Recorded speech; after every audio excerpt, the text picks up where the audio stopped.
on, Jax!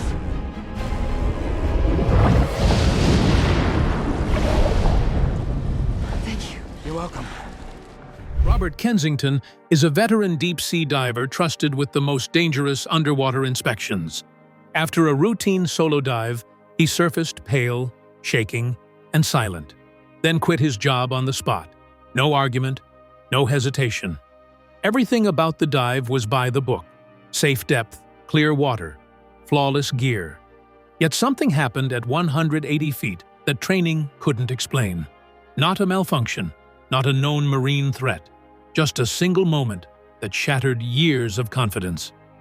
Today, we follow what unfolded beneath the surface and why it made Robert walk away from the ocean for good. A diver's sudden resignation. Robert Kensington's return to the surface was anything but ordinary. After years of deep-sea diving and numerous successful inspections, this time he emerged profoundly shaken. His hands trembled uncontrollably as he slammed his resignation letter onto Captain Reeves's desk, water dripping from his wetsuit onto the office floor. His breathing was heavy and erratic, fogging the small air-conditioned room despite the overhead fan running at full blast. No one who knew Robert could recall ever seeing him like this before. Captain Reeves, a seasoned manager with 2 decades of experience overseeing deep-sea operations, recognized something was gravely wrong. Divers had quit before, usually after equipment failures or dangerous encounters with sea creatures, but never with this level of visible distress. Robert's eyes held a fear Reeves had never witnessed, a deep, unsettling dread that ran far beyond simple job frustration or workplace stress. This was fear rooted in something far darker beneath the waves. Robert stood awkwardly, arms crossed in an attempt to steady himself as he avoided eye contact. When Reeves offered a chair and urged him to explain, Robert hesitated only briefly. His voice broke under the weight of what he had seen. "It wasn't routine," he said quietly. "There was something down there, something that shouldn't exist." The room seemed to grow colder, the idea striking a chord of unease between them. Whatever Robert had encountered challenged everything Reeves thought he knew. Trying to rationalize the diver's fear, Reeves reminded him that diving deeper than regulations sometimes causes hallucinations. Nitrogen narcosis, a known condition among divers, can distort perception and imagination. But Robert firmly denied any such effects. His gauges had been double-checked. He had been exactly at 180 feet, well within safe limits, with a perfect gas mixture. His mind, he insisted, was clear, not clouded. Reeves listened intently, weighing Robert's words against the diver's unwavering reputation. Known as the Ghost for his calm and methodical approach in crises, Robert was hardly the type to fabricate stories or dramatize events. In fact, he had pulled 3 men from dangerous scenarios in the past year alone, proving his skill and steadiness under pressure. The fact that this experience had shaken him so profoundly suggested the event was more than just a technical incident or simple marine hazard. Despite the tense atmosphere, Robert began to piece together the timeline, recounting the moments leading to his resignation. The dive was initially a solo mission due to another diver, Johnson, calling in sick with what was said to be food poisoning. Pressure was high to complete the inspection on schedule, because fluctuations in the pipeline's pressure system posed potential risks. Robert had volunteered to dive alone, confident in his ability and preferring the solitude.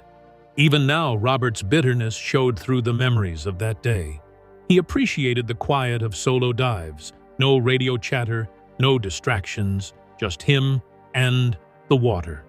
Yet this time, the familiar calm was broken. Something waited beneath that familiar pipeline junction, something Robert could feel but couldn't easily describe. His resignation, though abrupt, was a desperate reaction to more than fatigue or frustration. It was a response to an encounter that had fundamentally changed his relationship with the ocean. As Reeves considered the diver's haunted words, he understood that whatever Robert had seen or experienced wasn't isolated to a single moment.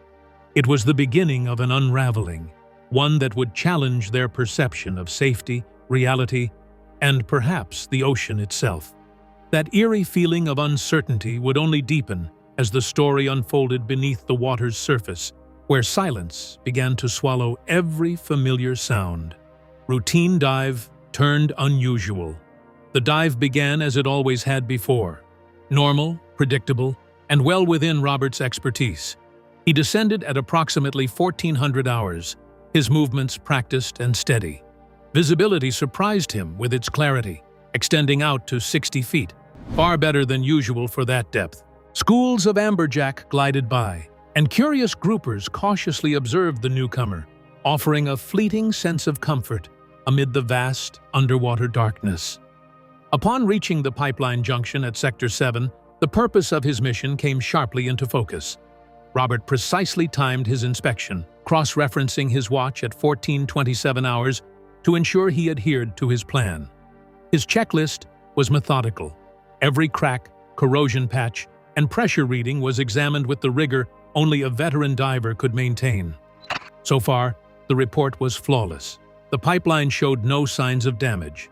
Pressure levels remained stable. He documented everything with his underwater camera and notepad, confident he would finish the task within 30 to 45 minutes. This schedule allowed ample time for a controlled ascent and necessary decompression stops. All standard operating procedures had been followed. By all accounts, this was just another routine job, one he had carried out countless times before. But an unspoken tension slowly crept into the edges of the dive, unnoticed at first. The unusual silence was the source of that tension. The water, which moments before had been bustling with sounds from the marine creatures, suddenly became very quiet. The whole thriving ecosystem disappeared in a heartbeat, like someone had turned an invisible switch off to life in the water. The depth of the Pacific and its wonders had never been so loud, nor such a long quiet. The smallest fish that usually skittered among the rocks were gone. The lifeless sea was not just an isolated case. An ocean myth says that with a sudden cessation of all sounds, a huge predator or a really important event happening underground comes to the surface. Experts and old sailors narrate these stories when everything turns cold and is quiet in the presence of a shark or orca, or another powerful being. For Robert, the stillness of the sea was a sign that he was supposed to be vigilant, but he chose to neglect it. His whole being was screaming at him to call off the operation and go up right away. Every fiber of his body was tensed with savage fear, pushing him to run away. But though he was a good diver, and he had been trained, he did not move. He thought of the silence as possibly caused by a natural current shift, or an unusual environmental phenomenon that would not harm him. Thus, he proceeded to complete the check. The true nature of the dive started to come out only after the checklist was finished. Robert's hands were shaking again, not from cold or hard work, but from something much less material: fear. An overpowering feeling invaded him, something invisible but very near and real. Then, all of a sudden, he felt that someone was watching him. That feeling was not short-lived or just a product of his imagination. It was like a shadow that had come to live on his skin, colder, deeper, and impossible to ignore. Robert had faced the many pressures and risks of deep diving, but this was a new experience. He was not physically endangered, but something invisible had attached to his awareness and was following him from the darkness beyond the light of the pipeline. It was waiting for him, and it had picked this particular dive to reveal itself at last. A breathless calm hung over the ocean as communication lines still connected above water, until suddenly, silence swallowed the signals. The eerie silence beneath the waves. Down at 180 feet, where sunlight barely manages to filter through, silence transforms from peaceful to sinister. For Robert, that silence became the pivot point where familiarity ended and fear began to rise. Without warning, every school of fish, every tiny creature that should have darted through coral and rocky cracks, vanished completely. The water felt empty and ominous, stripped of its usual vibrancy. In all his 8 years as a deep-sea diver, Robert had never encountered such a sudden and total disappearance of life. It was as if the ocean itself was holding its breath, waiting. This type of eerie quiet is often reported by divers before major predator encounters or unexplained events. The absence of even the smallest fish suggested that whatever was coming, it commanded enough presence to silence an entire ecosystem. The void left behind amplified every sound Robert made, his breathing echoing inside his helmet, the faint whistle of his equipment, and the distant pulse of the underwater world waiting just beyond his vision. Instead of feeling immersed in the ocean's life, he felt starkly alone and exposed. A lone figure in the vast expanse of shadow and stillness. This was no ordinary inspection. This was a moment of vulnerability deep beneath an indifferent surface. Robert's mind raced, caught between scientific reason and instinctual fear. He recalled tales from veteran divers who spoke of the ocean's silence, heralding the arrival of something immense, often a shark or pod of orcas. Yet none of those stories had prepared him for what came next. His awareness sharpened to an almost unbearable degree as an unseen presence began to assert itself. Despite the pressure to maintain composure underwater, Robert's instincts broke through. Every cell in his body urged him to abandon the dive and get to safety. But he had commitments to honor and a job to complete. He tried to convince himself that the silence was a fluke, a strange but natural quirk of ocean currents or seasonal behavior. The logical part of his brain desperately clung to this hope. Then came the sensation of being watched, not just vaguely, but intensely. Robert described it as the animal awareness humans retain deep within, that sudden prickling at the back of the neck when eyes seem to be locked onto you, only multiplied 1,000-fold in the complete isolation of the deep ocean. This awareness ignited a deeper, more ancient fear, one linked to survival itself. Scanning the environment with a powerful spotlight, Robert saw nothing but rocks, coral, and the endless depths of blue-black water. Yet the feelings of exposure and watchfulness only intensified. His heart rate surged as adrenaline coursed through him, all communication suddenly severed. From that point on, Robert and the outside world were cut off, even if the surface crew was unaware. Silence had turned into isolation. The darkness beneath the waves was no longer just the backdrop for a routine dive. It was an active stage for something unexplainable and deeply unsettling. And in this isolation, the true nature of the encounter began to unfold. Loss of communication and rising fear. As Robert prepared to end his dive and begin his ascent, the unease that had settled over him intensified with alarming clarity. He checked his air supply first. Everything was normal, more than enough for a safe return with decompression stops. His equipment was functioning perfectly. Yet, despite the technical assurance, his heart pounded erratically, and each breath echoed sharply inside his helmet. The rising panic was real, fueled not by mechanical failure, but by something intangible, hovering just beyond sight. When Robert radioed the surface crew to announce his ascent, the unexpected happened. All communication lines instantly went dead. Static buzzed and then faded into complete silence. Captain Reeves, listening from the platform, confirmed there had been no equipment malfunction on shore. The diver's signal never flagged or dropped until it abruptly ceased. From Robert's perspective underwater, though, the silence was deafening. A voice cut off mid-word, isolation sealed by invisible forces. Though trained to remain calm, Robert couldn't shake the growing fear that something was deliberately severing his connection to safety. He scanned the surrounding darkness with his light, expecting to see a cause for interference, an obstacle, a mechanical glitch, but found only empty water and jagged coral. The sensation of being watched intensified, thickening the underwater stillness into a tangible pressure on his nerves. Fear surged as his subconscious screamed that something was waiting, and it had just made its move. Despite this, Robert maintained his composure enough to follow protocol. He activated his buoyancy compensator and attempted a controlled, steady ascent, careful not to panic or surface too fast. Training fought against his instinct to flee blindly, but his eyes stayed fixed downward, unable to resist peering into the dark beyond his light's reach. The oppressive silence was no longer just an absence. It felt active, watching, deliberate. His heart thumped louder, his fingers either frozen or frightened. The sun that was forced through the filter above did not do much to console him against the immense darkness that was below. The shadows seemed to move unnaturally, one after another.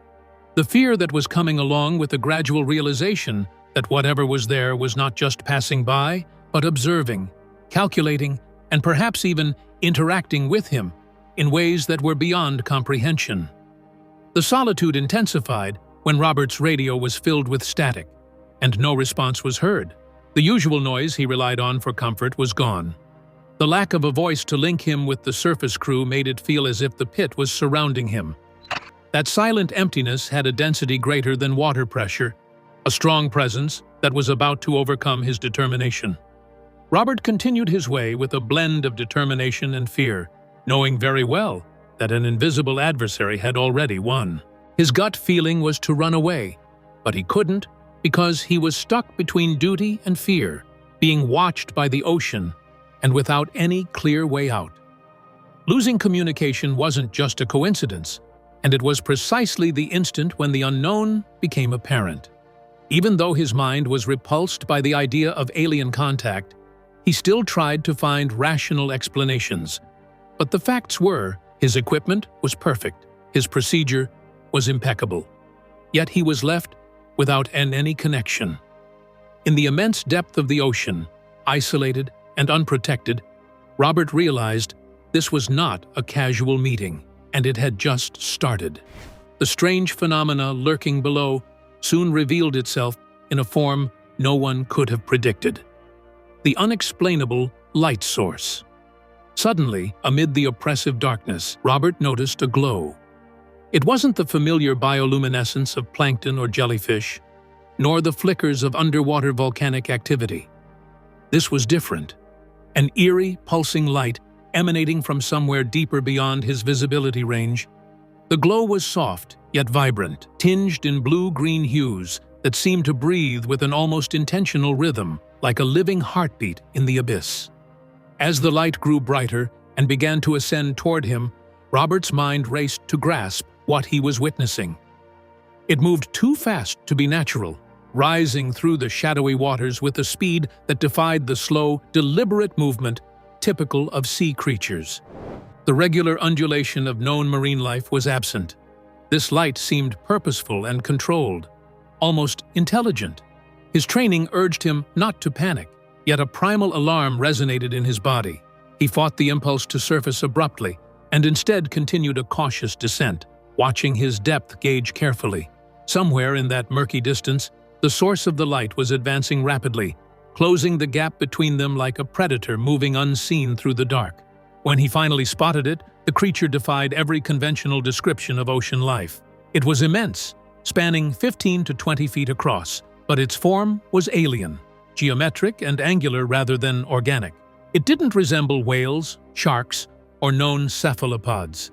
Instead, it resembled a living prism, shifting its limbs or tentacles in impossible ways, moving parts from one position to another without traveling the intervening space.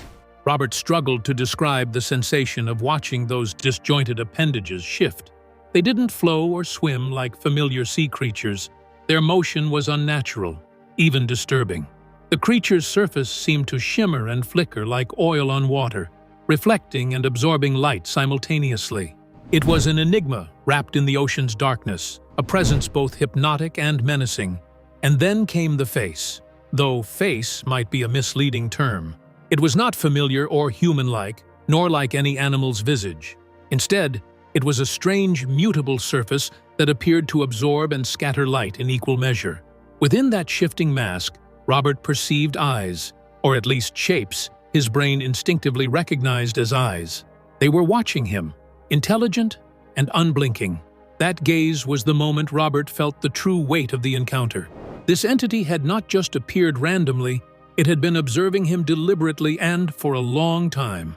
Weeks of subtle, unexplained sensations, shadows in peripheral vision, and haunting dreams all suddenly made sense. The creature had marked him, waited, and now it had revealed itself fully. This light was no mere natural phenomenon or deep-sea curiosity. It was the herald of something profound and unfathomable, something ancient and calculating hiding in the ocean's depths. The quiet that had fallen around Robert was not emptiness.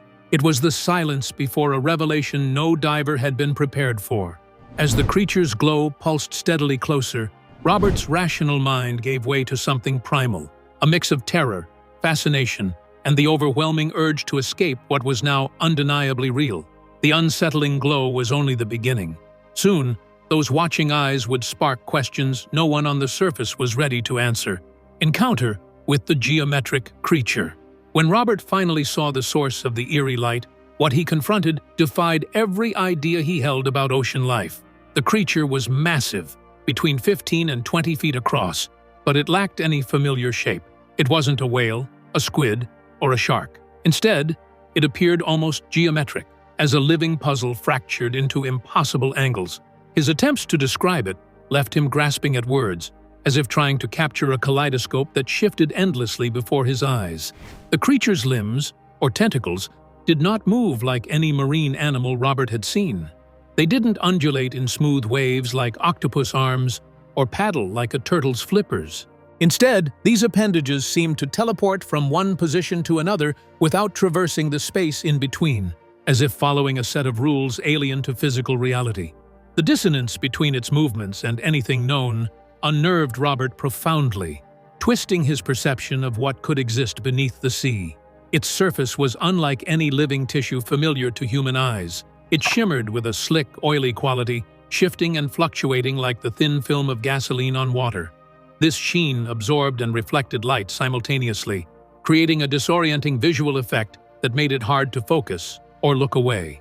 The creature felt more like a mirage or hallucination than a tangible being, yet Robert knew what he saw was real and dangerous to his mental state. Then came the creature's face, or rather, its semblance of one. It wasn't a face in any biological sense, but a strange abstraction that absorbed and scattered light in ways that seemed contradictory. Within this mutable surface, Robert's brain registered shapes that he instinctively identified as eyes. Dark, watching, intelligent. Those eyes stared straight at him and pierced through the mask of the ocean's darkness with unsettling focus. More than anything, that stare made Robert uneasy. It wasn't an outright aggressiveness. There were no attacks, no charges, but still, it was a gaze that did not hide the owner's awareness and purpose. This was a being of intellect that was watching him, following him, and possibly even taking notes on him for weeks on end. To look at the situation from his perspective, he was accompanied by an entity of immense power, and he was selected to be the subject of its interest, which was a heavy burden to his mind. The voice of Robert lost its vibrancy as he remembered the creature's meticulous following of him on his way up. It was never out of sight. Its pacing was perfect, and it was about 30 feet below him all the time, coping with his movements as if it were a sentry or a leash hold. The deliberate and slow nature of the chase was more frightful than aggressive, because it indicated a meaning beyond just stalking an animal. It was hard to comprehend, but definitely not to neglect. The appalling details did not merely flash and disappear, but rather took their place in the mind of Robert. How the creature looked, the frightening images its arms drew, and the most horrifying of all, the mute words spoken through the wide-opened eyes. Despite trying many ways to make the case against it and finally giving in to it, Robert was still sure that this was not an accidental confrontation with unidentifiable sea animals. It was something very old, very intentional, and very conscious. He pulled back and forth between disbelief and a primeval certainty with each telling of the event. What he had met was beyond the documentation and myths of the deep ocean. It was a challenge to the frontiers of scientific knowledge. The monster was in a place between real life and dream, and its being had changed Robert's views on himself, his job, and the very essence of the waters that all of them were surrounded by forever. The question lingering in Robert's mind was no longer whether the creature was real. It was what it wanted, and why it had singled him out. Signs of stalking and mental impact. The weeks leading up to that dive took on new meaning, as Robert described a growing pattern of unease he hadn't fully understood until after the encounter. He revealed that the creature hadn't just appeared suddenly, it had been stalking him in subtle ways long before the dive. The sensation of being watched was not limited to the ocean. but haunted him on dry land, in his bunk, and even in his dreams. Robert recounted how he had mentioned these unsettling feelings to Johnson, a fellow diver, not realizing their significance at the time. Shadows would flicker at the edges of his peripheral vision during his night dives, and an inexplicable pressure of unseen eyes bore down on him even when he believed himself alone. He had initially dismissed these sensations as stress, fatigue, or paranoia, driven by the intense demands of their work. But in hindsight, Robert saw these episodes as warnings, signs that the creature was observing, learning, and edging closer with each passing day. The familiarity of the feeling made it all the more disturbing. It was not chaos or randomness, but a calculated presence, something ancient and patient, waiting for the right moment to reveal itself fully. His nightmares confirmed the depth of his psychological impact. Flashes of images, some vivid, some fragmented, would invade his sleep. These visions showed the pipeline they inspected, other divers, and even Captain Reeves himself, but all from the creature's perspective. It was as though Robert had been granted a window into the unknown entity's point of view, revealing months or years of secret surveillance. This apparent communication transcended verbal language, appealing to something primal within Robert's brain, stirring an unshakable feeling of warning or claim. His deep gut instinct told him these images were a message, a claim of ownership, or a demand for acknowledgement. The sensation was hypnotic, yet repelling, a silent siren song that pulled at his mind in ways he couldn't escape. As Robert pieced together these fragments, he understood why he had been chosen or marked. The creature's interest was personal and inexorable. It demanded attention, recognition, and perhaps obedience. This constancy invaded his waking hours, eroding his certainty and driving his decision to quit, a desperate attempt to break free from the invisible tether. The psychological toll was evident as Robert struggled to maintain composure while discussing these revelations. His usual calm, methodical demeanor cracked under the weight of what he had seen and understood. The creeping sense of being hunted and watched had pushed him to the edge, forcing him to confront not just physical danger, but a profound mental reckoning. What terrified Robert most was not just the creature itself, but the knowledge that his encounter was part of a larger story, one that involved others like Johnson and Peters, whose fates had already been sealed beneath the waves. The unseen marks and unseen watchers had already rewritten the rules of the deep. There was no turning back now. Disappearance of crew members and aftermath. Robert's encounter was not an isolated event. After his confession, Captain Reeves revealed that 2 other divers, Johnson and Peters, were missing. Their quarters were empty, their dive gear gone, and no message was left behind. It was as if they had simply vanished into the ocean without a trace. Peters had completed a solo inspection at the Western Junction 3 days earlier. He returned quiet and withdrawn, a change Robert initially dismissed as exhaustion. In hindsight, the shift felt ominous. An unease had begun spreading across the platform, creeping beyond the water and into the crew's thoughts. The absence of both men made the tension even thicker. There were no distress signals, no signs of warning, only their unexpected vanishing. Reeves found it hard to come up with an explanation. It was still unknown whether the divers had taken the risk of descending again or had been snatched away by some mysterious force. The ocean ceased to be a place of normality. It became a place of power struggle. Robert was sure that the being he met was deliberately controlling the situation. It followed, ensnared, and cut off its prey. The signs were invisible to others, but evident to the ones victimized. Robert thought he was the one, and so were the lost men. The fear overtook the remaining crew very fast. The platform, which had been clean and familiar before, now took on the character of a trap encircled by hidden peril. Reeves instructed a complete count of the crew and insisted on continuous visual confirmation of every crew member. The crew was not sure who was still secure. The resignation of Robert was not just an act of self-preservation. Rather, it was a warning. He talked of the creature's influence as a spell, a silent force that pulled the divers back into the water.